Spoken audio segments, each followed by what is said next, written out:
نعرہ لگاتے ہیں ہم اہل سنت، تاج شریعت تاج شریعت۔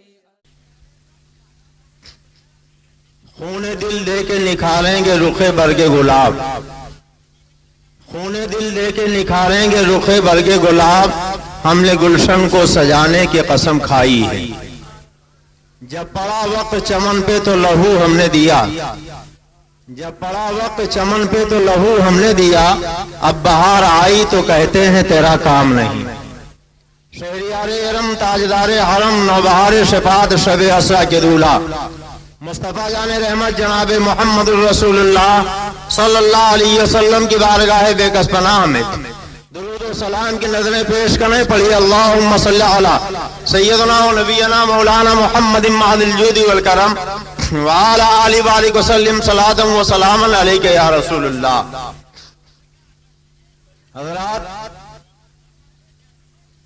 جنگ آزادی میں علماء اہل سنت کی قربانیاں، اس عنوان کے تحت آج کی اس پاکیزہ محفل کا انعقاد ہوا۔ آپ نے مختصر دو تقریریں سماعت فرمائی۔ تھوڑی دیر کے لیے میں بھی حاضر آ گیا۔ دعا فرمائی اللہ تعالی حق بولنے، حق سننے اور حق پر عمل کرنے کی توفیق عطا فرمائے۔ آج دنیا کا ہر انسان، امیر ہو یا غریب، کالا ہو یا گورا، شہری ہو یا دیہاتی، مومن ہو یا کافر، پڑھا لکھا ہو یا جاہل، فطری طور پر وطن سے محبت کرتا۔ ہر ایک کو وطن سے محبت ہوتی، اور اسلام تو اپنے ماننے والوں کو یہ سکھاتا ہے، حب الوطن من الایمان، وطن کی محبت ایمان کا حصہ۔ ہم الحمدللہ مسلمان ہیں، وطن سے محبت کرتے ہیں، اور ہمارا اسلام تو ہمیں یہ بتاتا ہے جہاں پیدا ہو خالی وہیں سے محبت مت کرو۔ مسلمان جہاں پہنچ جائے وہی اس کا وطن ہوتا۔ کون نہیں جانتا حضرت طارق بن زیاد جب اندلس کے ساحل پر پہنچے، پل نہیں تھا، کشتیوں کے ذریعے دریا عبور کیا تھا، ساری کشتیوں کو اکٹھا کروایا، آگ لگا دیا، جل کر خاکستر ہو گئی۔ لوگوں نے اعتراض کیا، اے سپہ سالار اعظم، ہم غیر ملک میں آئے ہیں، کشتی آپ نے جلا دی ہیں، اگر واپس لوٹنا چاہیں تو کیسے لوٹیں گے؟ تو ڈاکٹر اقبال نے پورے واقعے کو نظم کرتے ہوئے کہا ہے، تاریخ چوبر کنارے اندلس سفینہ سو، گفتن کارے تو بننے گاہے خلق خطاس۔ جب تاریخ نے اندلس کے ساحل پر کشتیوں کو جلایا تو لوگوں نے کہا تھا، اے تاریخ، آپ کا یہ کام عقل و خیرت سے خراب معلوم ہوتا ہے، آپ نے ایسا کیوں کیا؟ دورے سواد وطن باز چور سے ترکے سبق ضرور شریعت روا کجاس۔ ہم وطن سے دور ہیں، اگر واپس لوٹنا پڑا تو آپ نے کشتیاں جلا دی ہیں، پل موجود نہیں ہے، ہم اپنے وطن کو واپس کیسے لوٹیں گے؟ سبق کو چھوڑ دینا یہ شریعت میں جائز کہاں ہے؟ آپ نے کشتیوں میں آگ کیوں لگائی؟ تو آپ جانتے ہو، خندید و دست پر لبے شمشیر برد و گفت، ہر ملک ملک ماست کے ملک خدا ماست۔ حضرت طارق مسکرائے تھے، انہوں نے تلوار ہاتھ میں اٹھا لی تھی اور فرمایا تھا، اے لوگوں، کیا تم وطن وطن چلا رہے ہو؟ مسلمان کا وطن وہی نہیں ہے جہاں وہ پیدا ہو، ارے مسلمان جہاں پہنچ جائے وہی اس کا وطن ہے۔ ہر ملک ملک پاس کے ملک خدا مان، ہر ملک ہمارا ملک ہے، اس لیے کہ ہر ملک ہمارے خدا کا ملک ہے۔ فرمایا یہی لڑو، ہمت و جواں مردی کے جوہر دکھاؤ اور اسی ملک کو فتح کر لو، اسی کو اپنا ملک بنا لو۔ چنانچہ تاریخ بتاتی ہے، ہمت و جواں مردی کا لوگوں نے مظاہرہ کیا اور اندلس کو فتح کر لیا۔ میں بتانا یہ چاہتا ہوں کہ مسلمان جس ملک میں پہنچ جائے اس ملک کو اپنا ملک تصور کرتا ہے، تو پھر جس ملک میں مسلمان پیدا ہو، جہاں پلے پڑے پروان چڑھے، پھر اس کا وہ بے وفا کیسے ہو سکتا ہے؟ اس سے وہ غداری کیسے کر سکتا ہے؟ مسلمان تو اپنے ملک کا وفادار ہوتا ہے، مگر ہمیں کہنے دیجئے وہی مسلمان ملک کا وفادار ہوگا جو اپنے خدا کا وفادار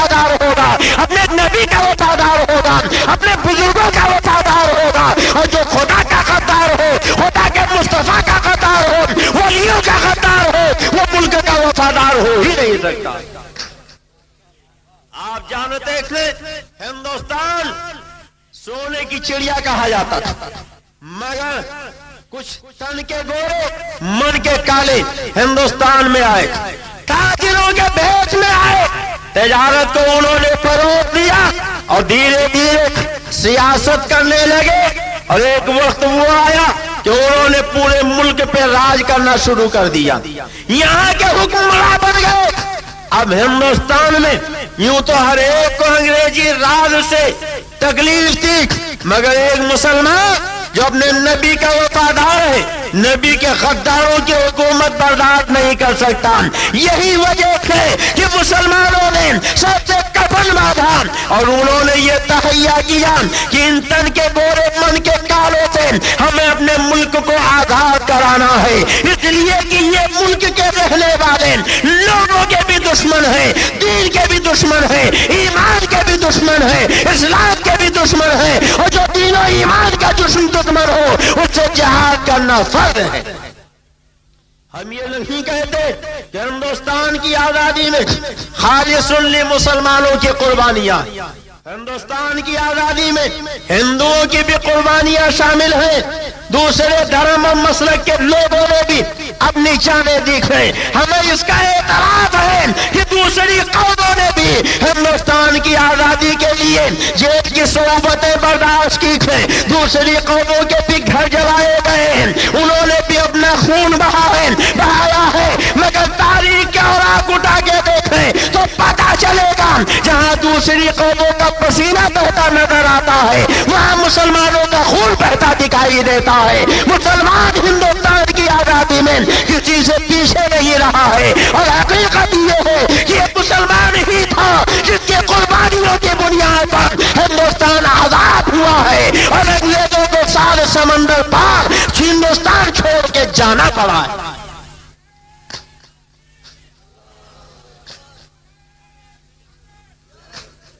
جب ملک کا آزاد کرنا تھا تب تو ہم نے جیل کی صعوبتیں برداشت کی، کالا پانی کا سزا ہم نے کھیلا، ہم نے گولیاں کھائی، قتل و خونریزی میں ہم نے اپنے لہو کا ایک ایک قطرہ بہایا، اور جب ملک آزاد ہو گیا تب آج کہا جاتا ہے یہ مسلمان ملک کے غدار ہیں، ISI کے ایجنٹ ہیں، یہ دیش دروہی ہیں، اور یہ شر پسند ہے۔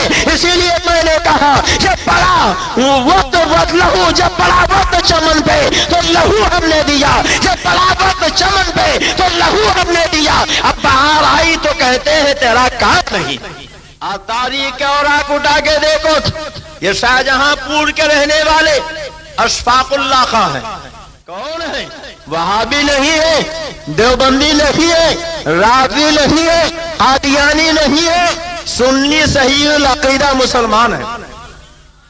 جب انہوں نے دیکھا کہ تن کے گورے مل کے کالے ہمارے ملک پہ غاصبانہ قابض ہو رہے ہیں، تو ابھی نوجوانی کا زمانہ تھا، طالب علمی کا دور تھا، دل میں جذبہ جہاد پیدا ہوا، ملک آزاد کرانے کے لیے پنڈت رام پرساد بسمل کے ساتھ شانہ بشانہ میدان جہاد میں اتر پڑے، اور تاریخ بتاتی ہے کہ اشفاق اللہ خان نے جدوجہد کی۔ ایک وقت وہ آیا کہ انہوں نے شاہجہاں پور میں اپنے 10 ساتھیوں کے ساتھ ایک ٹرین جس کے ذریعے گورنمنٹی راج کا خزانہ جا رہا تھا اس پہ سوار ہو گئے۔ کچھ دور چلنے کے بعد انہوں نے گاڑی رکوائی، ڈرائیور کو پستول کی نوک پہ روکا، اور جو خزانے کے محافظ تھے انہیں قتل کیا، اور انگریزی خزانے کو انہوں نے لوٹ لیا۔ انگریز حکومت کو پتا چلا، اپنے جاسوسوں اور کارندوں کے ذریعے پورے علاقے میں طوفان برپا کر دیا۔ جن لوگوں نے انگریزی خزانہ لوٹا ہے انہیں گرفتار کیا جائے۔ تاریخ جہاد بتاتی ہے کل 10 آدمی تھے جنہوں نے انگریزی خزانہ لوٹا تھا، مگر تقریباً 45 آدمیوں کو گرفتار کیا گیا۔ اشفاق اللہ خان کسی طریقے سے بچ کے بہار پہنچ گئے، پھر وہاں سے دہلی آئے، ان کا ایک دوست مل گیا جس نے مخبری کی، اشفاق اللہ کو گرفتار کروا دیا۔ ہمارے یہاں رودولی شریف سے تقریباً 40 کلومیٹر کے فاصلے پر فیض آباد ہے. فیض آباد کے کوٹ میں اشفاق اللہ خان پہ مقدمہ چلا اور پھانسی کی سزا سنائی گئی. جیل کی کوٹری میں بند کیا گیا. بوڑھی ماں کو جیل کی کوٹری سے اشفاق اللہ خان نے ایک خط لکھا تھا. آج بھی تاریخ کے اوراق میں اشفاق اللہ خان کی وہ تحریر موجود ہے. انہوں نے لکھا تھا فیض آباد کی جیل سے پھانسی کی کوٹری میں بیٹھے ہوئے موت کے انتظار کرنے والے بیٹے کی طرف سے اس کی بوڑھی ماں کو سلام پہنچے. ماں، آپ کا دنیا سے جانے والا بیٹا پھانسی پانے والا لگتے کے وقت جیل کی کوٹری سے آپ کو خط لکھ رہا. ماں آپ مجھے بتایا کرتی تھی کہ جب میں چھوٹا تھا میرے حسن و جمال کو دیکھ کر محلے کی عورتیں کہتی تھی بڑا حسین بیٹا ہے، تو آپ کہتی تھی یہ اللہ کی امانت ہے. ماں، آپ نے مجھے اللہ کی امانت کہا تھا، تو آج اللہ کی یہ امانت ملک کی آزادی کے لیے، دین کے تحفظ کے لیے اپنی جان اپنا خون بہا رہا ہے. آپ گلہ نہ کیجئے گا، شکوہ نہ کیجئے گا. اگر کوئی پوچھے تو کہہ دیجئے گا وہ اللہ کی امانت تھی. جب تک اللہ نے چاہا میرے پاس رہا اور جب اللہ نے چاہا اسے واپس لے لیا. یہ اشفاق اللہ خان سنی صحیح العقیدہ مسلمان تھے جنہوں نے جیل کی کوٹری سے اپنی ماں کو تسلی کے یہ چند جملے لکھے تھے. اور تاریخ بتاتی ہے کہ فیض آباد میں سرعام اشفاق اللہ خان کو تختے دار کے نظر کر دیا گیا. انہوں نے جام شہادت نوش کر لیا.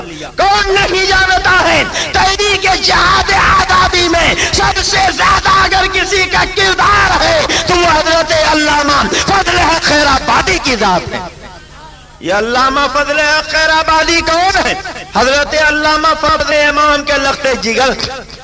یہ وہی علامہ فضل حق خیر آبادی تھے کہ جنہوں نے دہلی کی جامع مسجد میں کھڑے ہو کر جذبے جہاد سے بھرپور ایک ایسی تقریر فرمائی تھی کہ پورے ہندوستان کے مسلمانوں کے دلوں میں جہاد کا جذبہ موجودن ہو گیا اور انگریزی حکومت کی نفرت مسلمانوں کے دلوں میں جاگزی ہو گئی اور پورے ہندوستان کا نقشہ بدل گیا. ہر ہندوستانی انگریزوں سے اپنے ملک کو پاک کرنے کے لیے سر سے کفن باندھ کر آمادہ جہاد ہو گیا. یہی حضرت علامہ فضل خیر آبادی ہے جنہوں نے فتوی جہاد کی ترتیب فرمائی. حضرت مفتی صدر الدین عبداللہ، حضرت شاہ احمد سعید مجددی، حضرت شاہ فضل امام بدایونی اور دوسرے بہت سے جلیل القدر علماء اہل سنت نے فتوی جہاد پہ تصدیقیں فرمائی، مہر سبز فرمائی. اور پھر ایک وہ وقت آیا کچھ لوگوں کی عیاریوں اور مکاریوں سے ظالم انگریز ہندوستان کے چپے چپے پر حکمراں ہو گئے. دہلی پہ بھی انہوں نے قبضہ کر لیا. علامہ فضل خیر آبادی نے دہلی چھوڑا، الور چلے آئے. وہاں بھی انگریزی جاسوس پہنچے. اب لکھنؤ چلے آئے، لکھنؤ چھوڑا خیر آباد پہنچ گئے. ایک مخبر نے مخبری کی کہ وہ مجاہد کہ جس کی تقریر سے جہاد کا جذبہ جوان ہوا ہے، جس نے فتوی جہاد کی ترتیب دی ہے، علماء سے تصدیقیں کروائی ہیں، وہ فضل حق مجاہدین آزادی کا قائد خیر آباد میں موجود ہے. چنانچہ انگریزی فوج پہنچی، علامہ فضل خیر آبادی کو خیر آباد سے گرفتار کر لیا گیا، لکھنؤ لایا گیا. انگریزی کورٹ میں مقدمہ چلا، مخبر بلایا گیا. کیا یہی فضل خیر آبادی تھے جنہوں نے دہلی کی جامع مسجد میں جذبے جہاد پہ بھرپور ایک 16 بار تقریر کی تھی؟ کیا یہی علامہ فضل خیر آبادی ہے کہ جنہوں نے فتوی جہاد کی ترتیب دی تھی؟ جب مخبر نے چہرہ دیکھا تو مرعوب ہو گیا اور اس نے کہا ایسا لگتا ہے کہ وہ علامہ فضل حق یہ نہیں کوئی دوسرے ہیں، غلطی سے ان کو پکڑ لیا گیا۔ لوگ خوش ہو گئے کہ اب علامہ رہا ہو جائیں گے، مگر تاریخ کے اور آپ بتاتے تھے کہ تحریک جہاد آزادی کے قائد اعظم حضرت علامہ فضل حق خیرآبادی نے گرج کے فرمایا تھا، اے انگریز جج سن لے، اس مخبر نے پہلے جو خبر دی تھی وہ صحیح تھی، پہلے جو گواہی دی تھی وہ صحیح تھی، اب میری صورت دیکھنے کے بعد یہ مرعوب ہو گیا ہے، اب جھوٹ بول رہا ہے، میں ہی وہ فضل حق ہوں جس نے جہاد کا فتویٰ دیا تھا، اور میں ہی وہ فضل حق ہوں جس نے جہاد پہ بھرپور تقریر کی تھی۔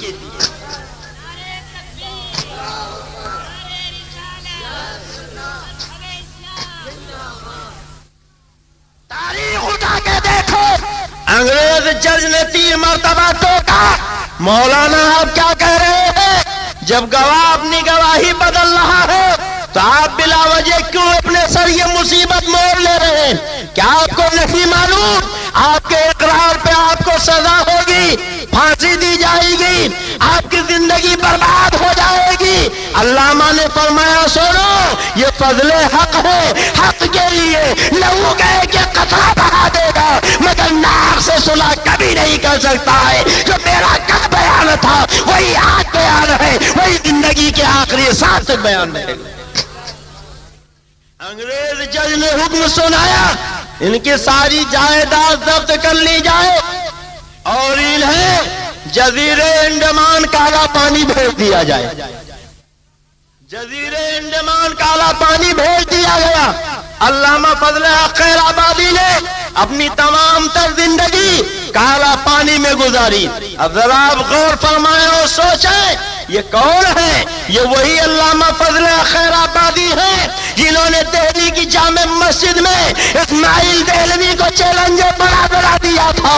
سارے علماء دہلی موجود تھے، علامہ فضل حق خیرآبادی نے اسماعیل دہلوی کو وہاں چاروں خانے چت کیا اور بابا کے دوہل اعلان فرمایا، قائل ہی کلام اللہ تعالی کافر و مرتد اور واجب القتل، فرمایا یہ تقویۃ الایمان لکھنے والا اسماعیل دہلوی کافر و مرتد ہے اور واجب القتل ہے۔ یہ سنی عالم تھے جنہوں نے اسماعیل دہلوی کے خلاف کتاب لکھی، اسماعیل دہلوی کے کفر کا فتویٰ دیا۔ اب ایک طرف تو سنی عالم اللہ بفضل خیرآبادی، اور سنیے وقت کم ہے ورنہ میں آپ کو بتاتا، ایک علامہ فضل خیرآبادی ہی کیا، مفتی عنایت احمد کاکوروی کون ہے؟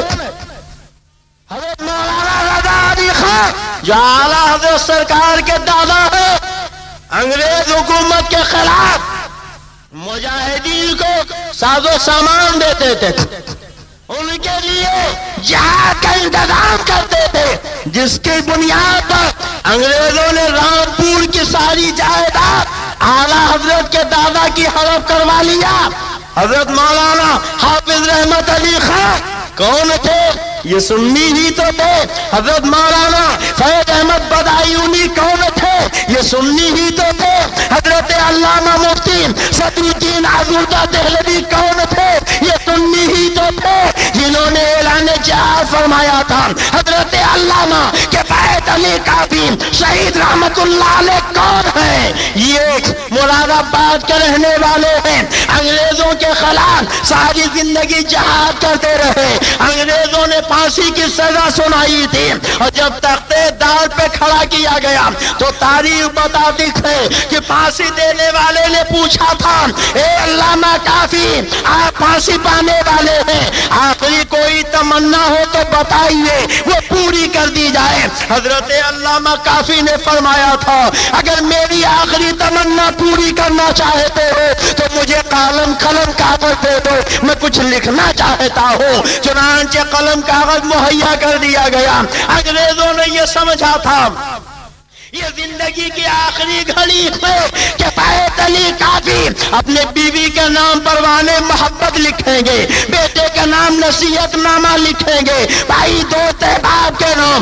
پیار بڑا خط لکھیں گے، مگر علامہ کافی نے نہ بیوی کا نام کچھ لکھا، نہ بیٹے کا نام کچھ لکھا، نہ بیٹی کا نام کچھ لکھا، بلکہ اپنے نبی سید الانبیاء کی پوری امت مسلمہ کے نام ایک پیغام لکھا تھا، اور وہ بھی نثر میں نہیں بلکہ نظر میں لکھا تھا۔ حضرات، آج دنیا میں شاعر بہت ہے، مگر دنیا کا کوئی بھی شاعر جو شاعری کرنا چاہتا ہے تو گلشن تلاش کرتا ہے، محبت کے شاعری کرتا ہے، مگر علامہ کفایت علی کافی شہید رحمت اللہ علیہ ایسے شاعر تھے کہ جنہوں نے گلشن میں نہیں تختے دار پہ کھڑے ہو کے شاعری کی، اور انہوں نے کیسی شاعری کی تھی؟ پھانسی سے چند لمحہ پہلے انہوں نے جو اشعار لکھے تھے آج تک تاریخ کے اوراق میں لکھے ہوئے تھے۔ علامہ کافی نے لکھا تھا، کوئی گل باقی رہے گا نہ چمن رہ جائے گا، کوئی گل باقی رہے گا نہ چمن رہ جائے گا، پر رسول اللہ کا دین حسن رہ جائے گا۔ حضرت